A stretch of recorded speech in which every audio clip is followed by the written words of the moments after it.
10월 23일 이 아침에 하나님께 예배 드립니다. 이 영상은 녹화 영상입니다. 제가 23일부터 26일까지 선교지 방문이 제 노회에 잡혀 있는 게 있어서 선교지 방문을 하게 되는데 녹화본으로 이렇게 저희들에게 전달이 될 것 같습니다. 제가 어디 있든지 어느 자리에 있든지 여전히 제가 기도하는 분들 가슴에 품고 기도할 것이고 또 교회를 위해서 기도할 것입니다. 찬양을 드립니다. 좋으신 하나님 세 번 부르겠습니다. 좋으신 하나님, 좋으신 하나님, 참 좋으신 나의 하나님, 좋으신 하나님, 좋으신 하나님, 참 좋으신 나의 하나님, 좋으신 하나님, 좋으신 하나님, 참 좋으신 나의 하나님. 내 손을 주께 높이 듭니다. 내 손을 주께 높이 듭니다.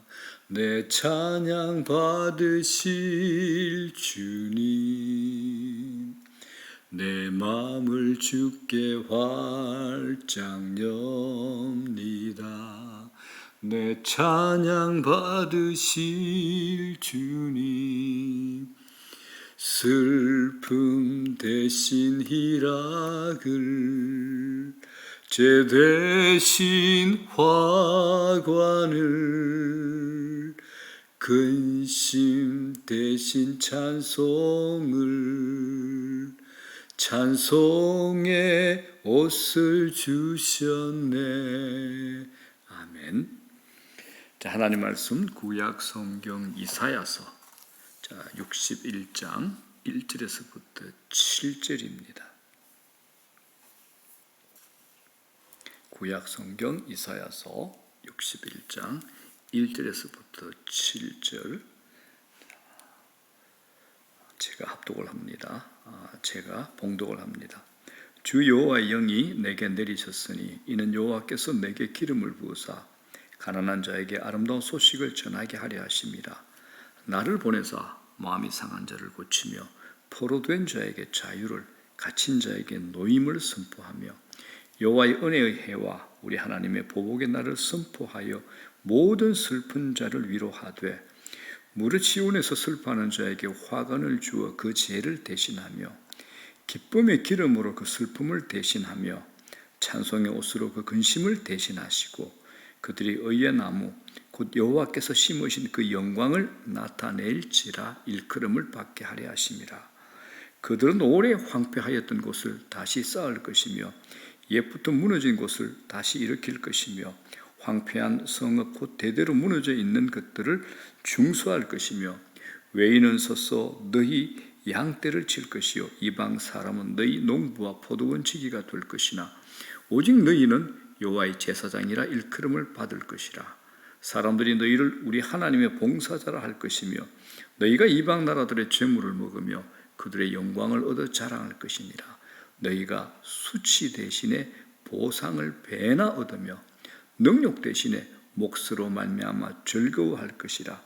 그리하여 그들의 땅에서 갑절이나 얻고 영원한 기쁨이 있으리라. 아멘. 기도드립니다. 하나님 아버지, 이 아침에 하나님의 놀라운 은혜와 은총, 사랑, 감사함을 드립니다. 저희들은 하나님이 정말 좋습니다. 하나님은 인격자이십니다. 무한하신 인격자이신 하나님께서 당신의 형상으로 우리에게 인격을 주시되 우리의 죄성으로 말미암아 유한한 인격을 가지고 있지만 그러나 하나님께서 인격을 가지신 분이라는 생각을 할 때 우리가 하나님과의 관계가 얼마나 소중한가를 다시 한번 생각해 보게 됩니다. 하나님께서 우리에게 종으로 살게 하지 않으셨고 자식으로, 아들로, 자녀로, 권세 가진 자들로 누리며 살라 하셨고 이 땅에서 당하는 어려움과 슬픔과 고난과 환난과 고통이 있다 할지라도 그 고통을 통하여 우리가 하나님의 자녀로 만들어가는 시간, 만들어가는 과정이라는 것을 알게 될 때 우리는 이미 해답을 가지고 있고 결론을 가지고 있고 정답을 가지고 사는 자들, 이 믿음을 갖게 하시니 감사함을 드립니다. 이 아침에도 우리 삶에서 부딪히는 여러 가지 문제, 상처에 대해 하나님께서 우리에게 주시는 이 말씀을 가지고 해석하고 또 답을 얻으려고 합니다. 이 말씀, 영이라고 얘기하신 이 하나님 말씀이 우리 속에 들어와 우리 삶을, 우리 인격을 바꿔놓게 하시고 우리에게 충만하게 채워지되 우리 안에 있는 불신들이 다 우리의 생각 밖으로 빠져나가고 하나님 말씀이 우리 속에 충만할 수 있는 은혜를 다 하시옵소서. 이 아침에도 기도하는 모든 분들이 그 기도가 성령 안에서 성령의 이끄심을 받는 특별한 은혜의 기도 시간 되게 기도의 자리가 될 수 있도록 성령께서 인도하시고 이끌어 주시옵소서. 우리 아버지가 최고입니다. 우리 아버지가 있어 너무 행복합니다. 아버지 감사합니다. 예수님 이름으로 기도드립니다. 아멘. 상처는 별이 됩니다. 자, 이사야서 말씀 가지고 전합니다. 우리가 살다 보면 상처를 받습니다. 상처를 받지 아니하는 사람은 없죠. 그 상처는 실존입니다. 헛상이 아니죠. 낮에 사람들 앞에서 멋진 모습을 보이기도 합니다. 사람들 앞에서 가르치기도 하고 강연도 하죠. 그런데 밤에 침상에서 엉엉 울기도 합니다. 전염병에 잘 걸리는 사람이 있습니다. 계절이 바뀔 때마다 몸이 아픈 사람도 있죠. 변화를 이겨내지 못하기 때문에 그렇습니다. 상처도 마찬가지입니다. 유독 상처를 잘 받는 사람이 있습니다. 이유가 뭘까요? 답은 하나죠. 약하기 때문에 상처를 받습니다. 그런데 이 상처가 우리 행동에 영향을 끼칩니다.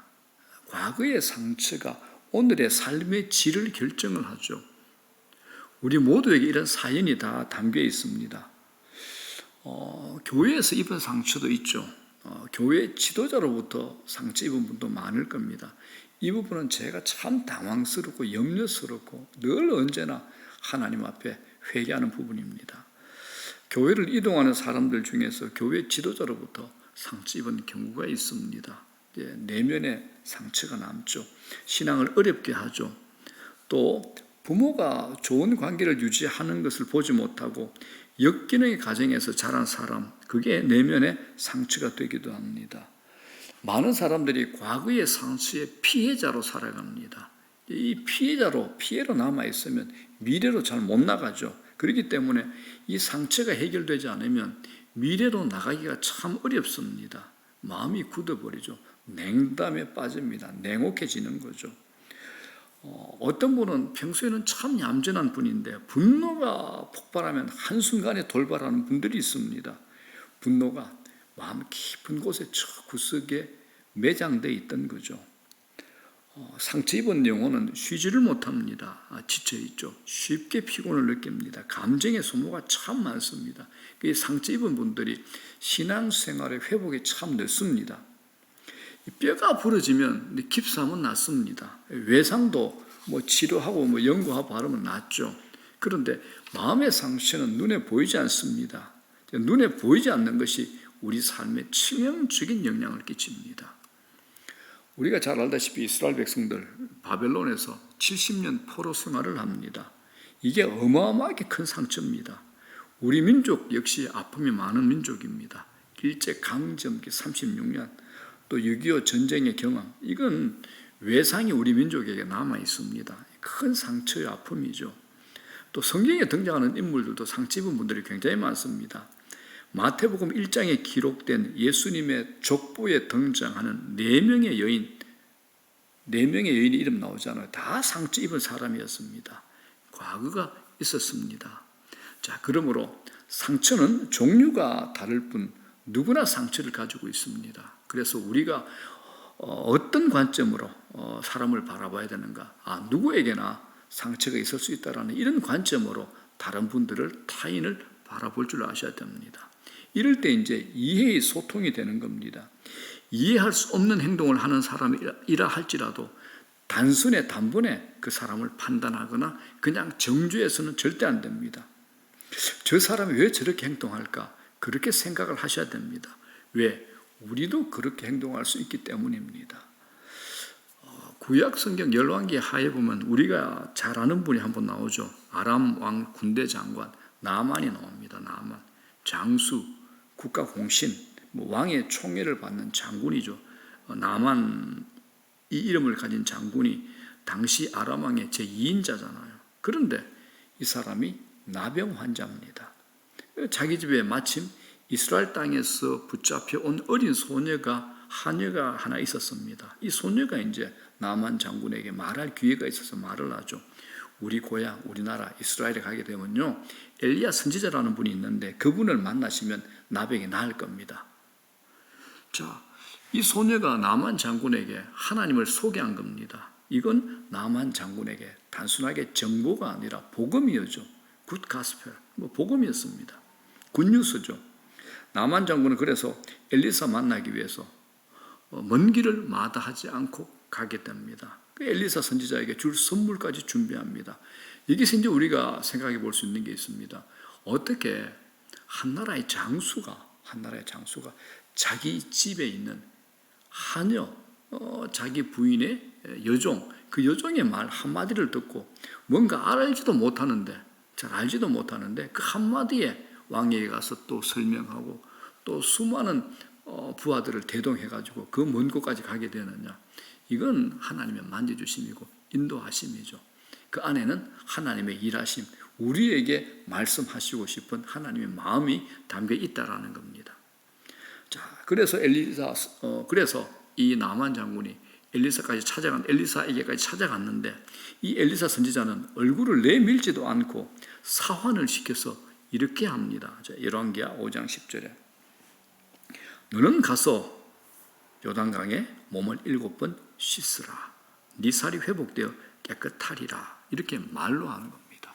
직접 만나서 말로 한 것도 아니죠. 사환을 시켜가지고 사환이 이제 나만 장군에게 얘기하겠죠. 저희 선지자께서 이렇게 전하시랍니다. 요단강에 가셔서 몸을 7번 씻으면 된답니다. 그러면 살이 회복되고 깨끗해진답니다.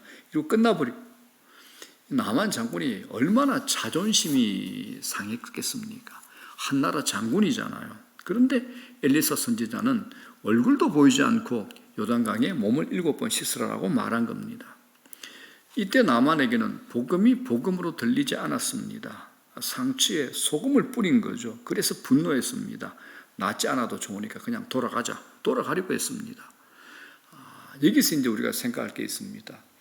우리 자존심 내려놓는 게 이만큼 어렵다라는 겁니다. 나만 장군은 화려한 계급장이 붙은 옷을 입고 있었죠. 그러나 그 속에 나병이 숨어 있었습니다. 감추고 싶었을 겁니다. 나병이 드러난 순간 수치스럽게 보일 수 있습니다. 그러나 나병을 치료하려면 옷을 벗어야 합니다. 상처를 드러내야 하는 거죠. 상처를 드러내는 것 자존심 상하는 일입니다. 그래서 많은 사람들이 자기 있는 것을 인정하려고 하지 않습니다. 상처를 가리려고 하죠.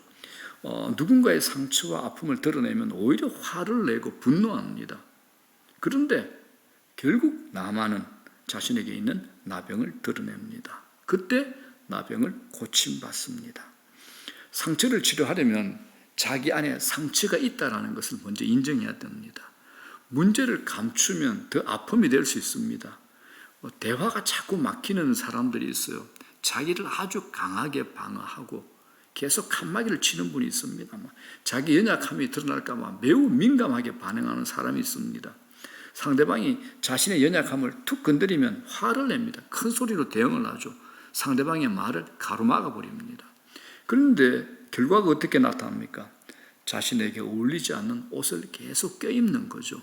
스트레스 받고 피곤해합니다. 상처 가리기 위해서 오버액션도 하죠. 자, 사랑하는 여러분, 내 자신의 연약함을 드러낼 때 그때부터 치유가 시작이 되는 겁니다. 내 자신의 연약함을 드러내놓을 때 내 가정에 있었던 좋지 않은 일, 결혼 생활에 있었던 아픔, 어린 시절의 상처를 드러내야 됩니다. 이야기해야 됩니다. 제일 먼저 누구에게요? 하나님께 얘기를 하는 겁니다. 우리는 하나님 앞에서조차 가면을 씁니다. 하나님 앞에서조차 정직하지 못합니다. 솔직하지 못하라는 겁니다. 하나님 앞에서조차 기도하는데 생색을 냅니다. 미사여구를 막 쓰는 거죠. 장황하게 하는 거죠. 이 우리 인간이 갖고 있는 아주 못된 죄성입니다. 자, 사랑하는 여러분, 아픈 사람은 아프다고 말해야 됩니다. 병은 알려야죠. 자신이 힘든 것을 드러내야 됩니다. 그렇기 때문에 우리 모두 자기가 속한 믿음의 공동체 안에서 자기를 드러내는 이런 일이 많아야 됩니다. 내가 지금 누구를 만나고 있는가 여러분 잘 확인해 보시기 바랍니다. 믿음의 사람들을 만나십시오. 그 사람들 앞에 가서 자기 아픈 것들을 드러내놓고 얘기를 하십시오. 그리고 그 드러내놓음을 통해서 자신이 점점 회복되는 것을 경험하십시오. 교회의 소그룹들, 어떤 교회는 구역, 저희 교회는 셀입니다. 그 안에서 드러내놓고 얘기하면 첫 번째 원칙이 있죠. 소그룹에서 나오는 이야기들은 절대 외부로 발설하지 않는다. 아, 저분이 저런 상처가 있구나라고 내 가슴에 품고 기도하는 겁니다. 그게 좋은 소그룹이고 좋은 믿음의 공동체죠. 그 속에서 치유가 되는 겁니다. 상처를 부끄러워하지 않고 하나님 앞에 내놓을 때 하나님께서 상처를 어루만져 주시고 치유해 줍니다. 상처는 드러날 때 치유가 되죠. 하나님께서 우리 아픔을 아십니다. 내가 무엇 때문에 힘들어하는지 하나님 다 아십니다. 그렇기 때문에 우리는 하나님 앞에 이 아픔을 내놓으면 됩니다.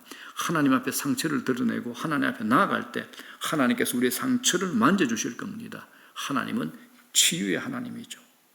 그렇기 때문에 상처는 하나님의 특별한 은혜의 그릇이 될 수 있습니다.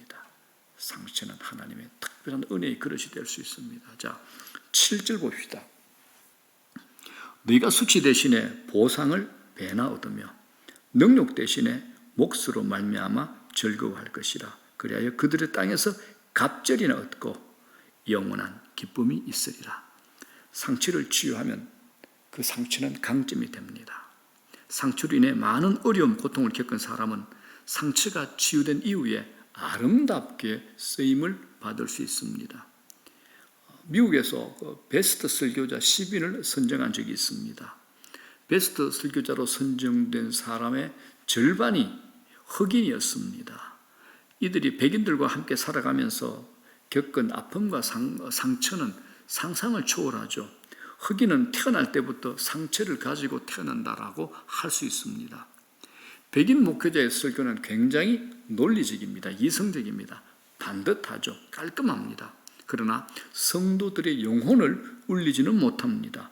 고통의 이해력이 부족합니다. 그러나 흑인에게는 고난이 있습니다. 삶의 아픔이 있습니다. 그래서 흑인 목회자들은 성도들의 영혼을 울리는 설교를 많이 합니다.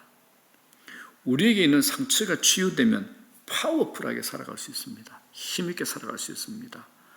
사랑하는 여러분, 남들이 알지 못하는 상처를 가지고 있습니까? 그 상처가 치유되면 하나님 나라를 위해서 기가 막히게 쓰임받을 겁니다. 상처를 가지고 있다는 것은 아픈 일이 틀림없습니다. 그러나 그것을 부정적으로 생각하지 마십시오. 상처가 은혜의 도구가 될 수 있습니다. 하나님께서 상처를 사용하시면 우리가 놀랍게 쓰임받을 수 있습니다. 베드로는 상처투성이었죠. 실패투성이었습니다. 그런데 하나님께서 베드로를 붙드셔서 사도행전의 주역이 되게 하셨습니다. 하나님께서 쓰신 사람, 모두 상처가 있었는데 상처가 치유된 사람입니다. 상처가 없는 사람은 없습니다. 상처의 피해자로 살아가느냐, 상처의 수혜자로 살아가느냐가 중요합니다. 상처로 인해 오히려 더 좋은 상급을 받고 축복을 받을 수 있습니다. 자, 이제 말씀 정리합니다. 우리 신앙 날마다 성숙해야 됩니다. 신앙이 성숙하면 상처를 덜 받습니다. 그러나 성장하지 않고 미숙한 상태로 있으면 상처를 더 많이 받을 수밖에 없습니다. 영적으로 자라면 상처를 이겨낼 수 있습니다. 성장하면 넘어지지 않습니다. 웬만한 장애물은 그냥 뛰어넘어 버리죠. 그러므로 영적 성장을 멈추어서는 안 됩니다. 어떤 상처든지 상처는 축복으로 바뀔 수 있습니다. 상처로 인해 여러분의 삶이, 우리 모두의 삶이 풍성해지기를 축원합니다. 그리고 내가 가지고 있는 상처를 자랑할 수 있기를 바랍니다. 상처를 가지고 주님께 나아가십시오. 주님 우리 기다리십니다. 주님은 우리가 상처를 드러내기를 원하십니다. 주님은 우리의 상처를 치유해 주시려고 기다리십니다. 상처의 피해자가 아니라 상처의 수혜자가 되시기를 바랍니다. 상처로 인해 더욱 온전해지는 은혜가 있기를 바랍니다. 하나님께서 우리의 상처를 축복으로 바꾸실 수 있습니다. 베드로의 선언대로 우리는 왕같은 제사장입니다. 왕같은 제사장. 하나님의 창조 목적에 따라 내 인생에 기가 막힌 노래가 있어야 되는 겁니다. 상처를 넘어서 축복의 자리에서 하나님의 영광을 노래할 수 있는 저와 여러분 되시기를 축복합니다. 주기도문으로 마칩니다. 하늘에 계신 우리 아버지, 이름이 거룩히 받으시오며 나라의 마옵시며 뜻이 하늘에서 이루어진 것 같이 땅에서도 이루어지이다. 오늘날 우리에게 일용할 양식을 주시옵고 우리가 우리에게 죄 지은 자를 사하여 준 것 같이 우리 죄를 사하여 주시옵고 우리를 시험에 들지 말게 하옵시며 다만 악에서 구하시옵소서. 대개 나라와 권세와 영광이 아버지께 영원히 싸움나이다. 아멘.